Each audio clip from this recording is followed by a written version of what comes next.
हर जल की बूंद में मां नर्मदा के दर्शन होते हो। ऋषि मुनियों ने तमाम देवालय जहां स्थापित किए हो, उसे कोटि कोटि नमन करते हुए मैं आप सबका हृदय से अभिनंदन करता हूं। भाइयों बहनों,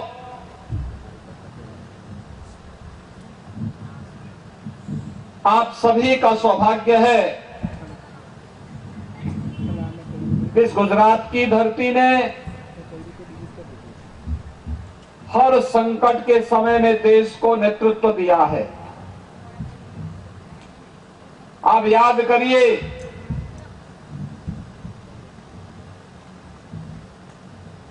आजादी के उस आंदोलन की जब भारत के नागरिकों के मन में एक भाव पैदा हो गया था कि लगता है कि देश अब कभी आजाद नहीं हो पाएगा। आज से ठीक 100 वर्ष पहले राष्ट्रपिता महात्मा गांधी का नेतृत्व भारत को प्राप्त हुआ था। देश की आजादी को राष्ट्रपिता महात्मा गांधी के नेतृत्व में जब भारत ने लड़ा, सरदार वल्लभ भाई पटेल जैसे नेताओं का नेतृत्व मिला, तो देखते ही देखते जो कार्य असंभव दिखाई दे रहा था, भाइयों बहनों, 1947 में भारत आजाद हो गया। हम सब एक स्वतंत्र भारत के नागरिक बन गए। ये राष्ट्रपिता महात्मा गांधी की भूमि है गुजरात। लौह पुरुष सरदार वल्लभ भाई पटेल की भूमि है गुजरात। अंग्रेजों ने जिस भारत के बारे में देखा था कि अब हम भारत को स्वतंत्र नहीं होने देंगे, और अगर भारत स्वतंत्र भी होगा भी तो इस भारत के इतने टुकड़े कर देंगे कि भारत कभी खड़ा नहीं हो पाएगा। लेकिन लौह पुरुष सरदार वल्लभ भाई पटेल की दूरदृष्टिता, दृढ़ इच्छा शक्ति के सामने अंग्रेजों के सारे षड्यंत्र फेल हो गए। 563 से अधिक रियासतें भारत गणराज्य का हिस्सा बनी और वर्तमान भारत एक बार फिर से दुनिया के सबसे बड़े लोकतंत्र के रूप में खड़ा हो गया, जिस लोकतंत्र ने हम सबको एक ताकत दी है। भारत का हर वयस्क मतदाता मतदान कर सकता है। ये ताकत भारत के लोकतंत्र को मिली है, जिस भारत गणराज्य को लौह पुरुष सरदार वल्लभ भाई पटेल ने अपने लौह भुजाओं से स्थापित किया था। और भाइयों बहनों, जब कांग्रेस के भ्रष्टाचार, अनाचार, अराजकता के कारण पूरा देश कहर रहा था, जब देश के नागरिकों के सामने असमंजस की स्थिति थी, अविश्वास का माहौल था, राजनीतिक नेतृत्व जब भारत के अंदर अविश्वास का प्रतीक बन गया था, उन स्थितियों में गुजरात के तत्कालीन मुख्यमंत्री और आज के दुनिया के सबसे लोकप्रिय नेता श्री नरेंद्र भाई मोदी जी को इस देश ने नेतृत्व दिया। और आज जब देश अपनी आजादी का अमृत महोत्सव मना रहा है, कितना सुखद संजोग है, कितना सुखद संजोग है भाइयों बहनों,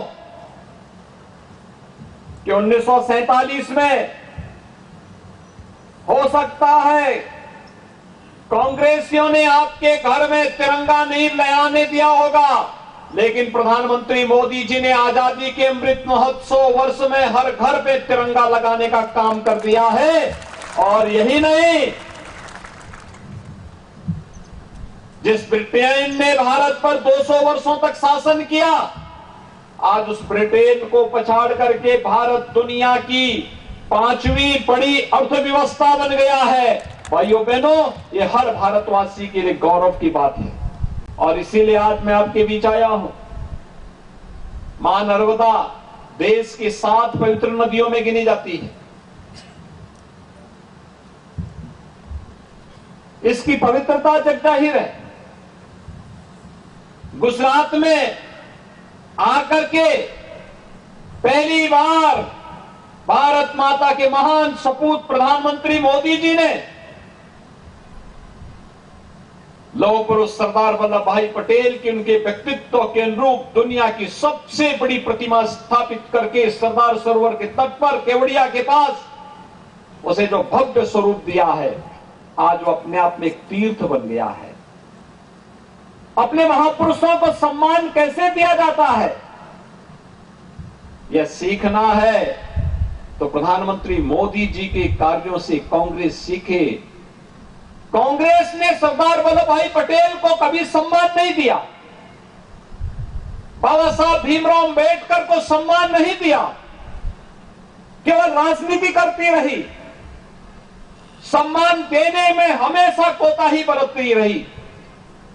लेकिन चाहे वह बाबा साहब भीमराव अंबेडकर से जुड़े हुए पंच तीर्थों की स्थापना का कार्य हो और चाहे लौह पुरुष सरदार वल्लभ भाई पटेल से जुड़े हुए केवड़िया में उनकी भव्य और दिव्य प्रतिमा, दुनिया की सबसे बड़ी प्रतिमा की स्थापना करके उसे तीर्थ के रूप में स्थापित करने का कार्य किया हो, यह प्रधानमंत्री मोदी जी ने किया है। उनके नेतृत्व में भारतीय जनता पार्टी की डबल इंजन की सरकार ने यह काम सब किया है। यह क्षेत्र हमारे लिए तीर्थ है। भगवान कृष्ण को जब मथुरा छोड़नी पड़ी थी तो गुजरात के ही द्वारिका में आकर के उन्होंने अपना तीर्थ स्थापित करवाया था। आज हर भारतवासी गौरव की अनुभूति करता है जब भगवान सोमनाथ के भव्य मंदिर परिसर को देखता है, जब द्वारका धाम के पुनरुद्धार के काम को देखता है, मां अंबा जी के उस धाम को आज वर्तमान रूप में देखता है, हर भारतवासी गौरवान्वित होता है। और हर भारतवासी तब भी गौरवान्वित होता है जब प्रधानमंत्री मोदी जी की दृढ़ इच्छा शक्ति के सामने कांग्रेस के सारे षड्यंत्र फेल होते हैं और अयोध्या में भगवान राम के भव्य मंदिर के निर्माण का कार्य शुभारंभ होता है। भाइयों बहनों, अयोध्या में भगवान राम का भव्य मंदिर का निर्माण ये प्रधानमंत्री मोदी जी की दूरदर्शिता, उनकी दृढ़ इच्छा शक्ति का परिणाम है।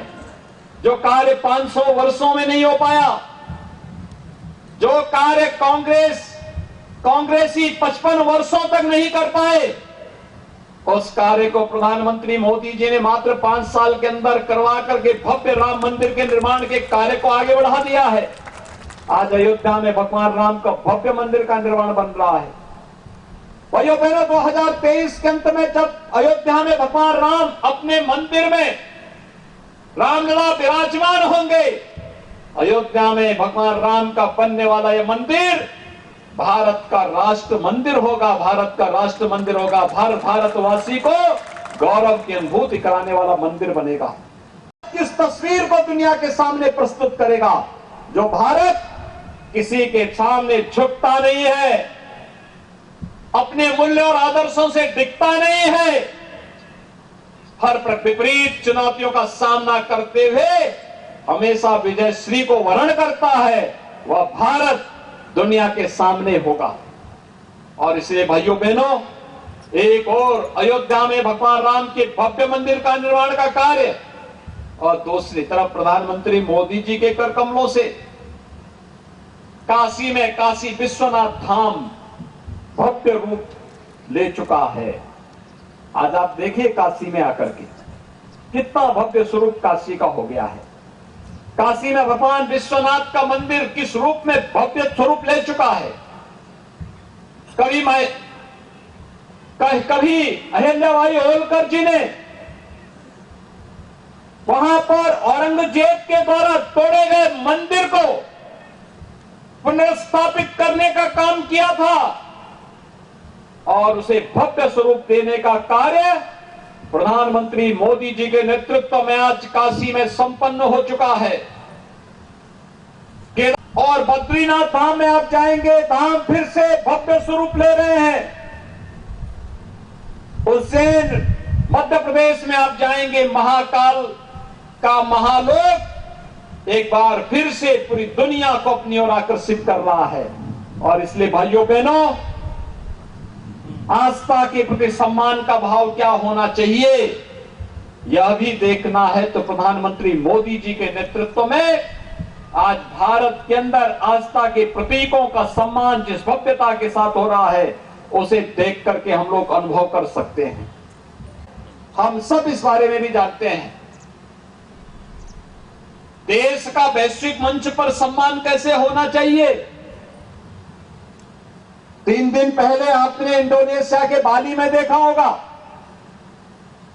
प्रधानमंत्री मोदी जी G20 के देशों के जो समूह बना है, दुनिया के 20 वे देश जिनका दुनिया के 80% संसाधनों पर अधिकार है, और उस समूह का अध्यक्ष भारत को बनाया गया है। 1 वर्ष तक प्रधानमंत्री मोदी जी के नेतृत्व में G20 के देश दुनिया में शांति, सौहार्द और समृद्धि के लिए,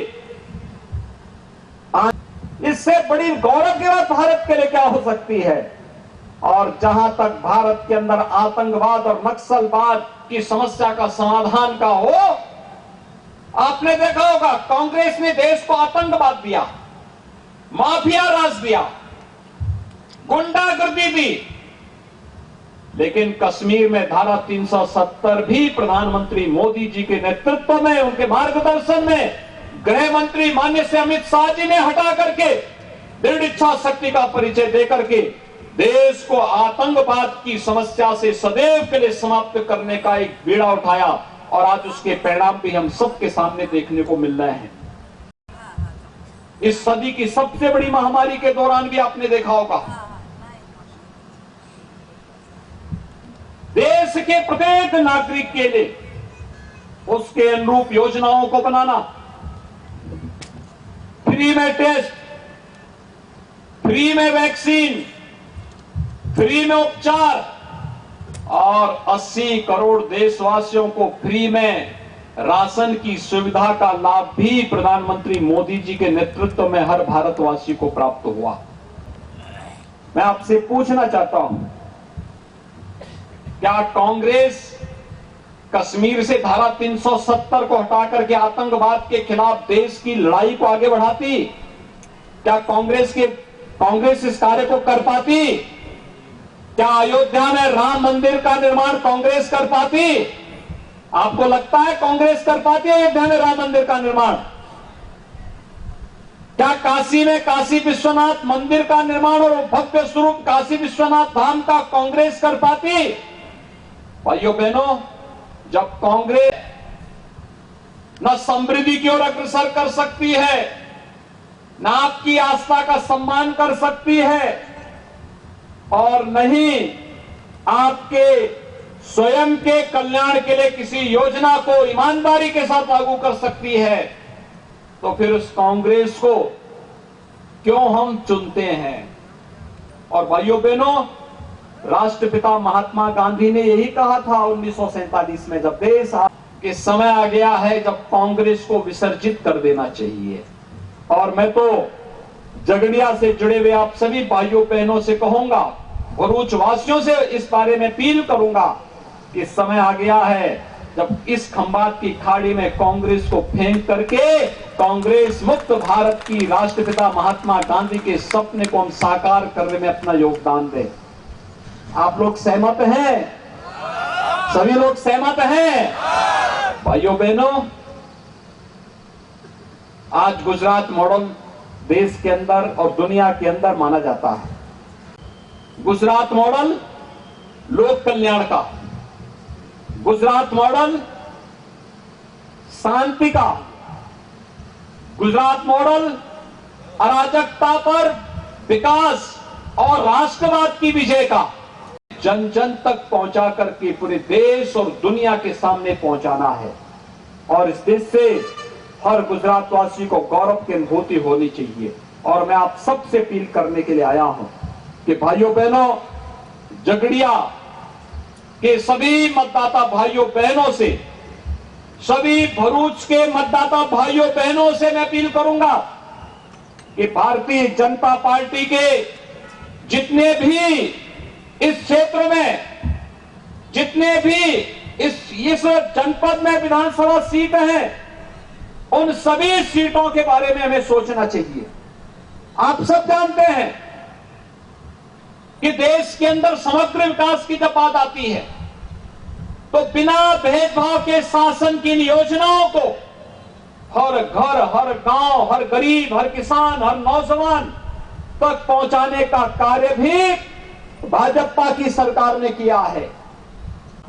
इस देश ने जनजातीय गौरव दिवस मनाया है। पहली बार ट्राइबल्स के लिए भी कोई दिवस है और उनको उनके हकों को उपलब्ध करवाने के लिए, उनके लिए वनाधिकार में संशोधन करने का कार्य हो, जमीन के पट्टे आवंटन का कार्य हो, उन्हें आयुष्मान भारत की सुविधा का लाभ देने का कार्य हो, उनके घर में बिजली पहुंचाने का कार्य हो, उन्हें आवास की सुविधा और शौचालय की सुविधा देने का कार्य हो, यह भी प्रधानमंत्री मोदी जी के नेतृत्व में और गुजरात के लोकप्रिय मुख्यमंत्री श्री भूपेंद्र भाई पटेल के नेतृत्व में डबल इंजन की सरकार इस कार्य को गुजरात के अंदर हर ट्राइबल तक पहुंचाने का कार्य की है। जनजातीय गौरव दिवस 15 नवंबर की तिथि को महान स्वतंत्रता संग्राम सेनानी भगवान बिरसा मुंडा की स्मृतियों को ताजा बनाए रखने के लिए इस गौरव दिवस का आयोजन प्रधानमंत्री मोदी जी ने ही किया था। और वही मुझे भी इस अवसर पर उत्तर प्रदेश के सोनभद्र जनपद में, जिस जनपद में 15 प्रकार की जनजातियां निवास करती हैं, उनके बीच में एक भव्य समारोह में जाने का अवसर प्राप्त हुआ था। और मैंने देखा था कि प्रधानमंत्री मोदी जी के आने के बाद उन्हीं योजनाएं उनके लिए चली। उनके लिए छात्रावास बन रहे हैं, फ्री एजुकेशन की व्यवस्था है, फ्री में हेल्थ की व्यवस्था है, उनके लिए आवासीय पट्टे उपलब्ध कराए जा रहे हैं, जमीन के पट्टे उपलब्ध कराए जा रहे हैं, उन्हें आवास फ्री में उपलब्ध करवाया गया है, उनके लिए रोजगार की तमाम सुविधाएं वहां विकसित की गई है। ये कार्य पहले भी हो सकता था, लेकिन भाइयों बहनों, कांग्रेस के पास न इस प्रकार की दृष्टि थी और न ही वह गरीबों का, दलितों का, जनजातियों का, वनवासियों का इनका उत्थान ही करना चाहती थी। क्योंकि कांग्रेस के लिए तो केवल अपने एक परिवार के बारे में सोचना और उनके हितों के लिए कार्य करना ही उनके लिए एकमात्र यही कांग्रेस का उद्देश्य रह गया है। और यही कारण है भाइयों कि राष्ट्रपिता महात्मा गांधी को भी कहना पड़ा था, आजादी के बाद वो जानती थी कांग्रेस अब भटक चुकी है, अपने मार्ग से भटक जाएगी, और इसीलिए उन्होंने कहा था कि इस कांग्रेस को विसर्जित करिए। मेरी आप सबसे अपील है कि भाइयों बहनों, भारतीय जनता पार्टी 7वीं बार गुजरात के अंदर फिर से सरकार बनाने जा रही है, स्वतंत्र रूप से सरकार बनाने जा रही है। और इसमें झगड़िया का भी योगदान होना चाहिए। झगड़िया से श्री रितेश भाई वसावा चुनाव जीत करके जाएंगे। सभी लोग सहमत हैं? सभी लोग सहमत हैं? भाइयों बहनों, पहली बार वो चुनाव लड़ रहे हैं और ये बहुत कठिन होता है कि नामांकन के बाद कोई प्रत्याशी घर घर जाकर के